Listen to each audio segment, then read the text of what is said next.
I think I messed up my Honda Civic's AC. Or did I? Turns out compressor failure is super common, and here's why. Your Civic's AC compressor is like the heart of the system. It pumps cold air through your car. But when it fails, you're left sweating in traffic. So, why does your Honda Civic's AC compressor stop working? First, it could be low refrigerant.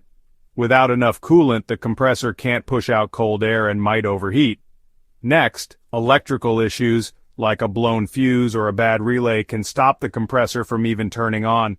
Another big reason, wear and tear. Over time, moving parts inside the compressor can break down, especially if you skip regular maintenance. Sometimes a clogged filter or dirty condenser can force the compressor to work too hard, leading it to fail. And don't forget leaks. If refrigerant leaks out, your compressor will run dry and eventually give out.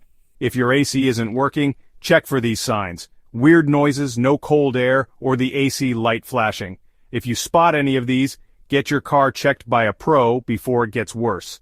So, the next time your Civic's AC goes warm, remember, it's probably the compressor. Catch the problem early and you'll stay cool all summer long.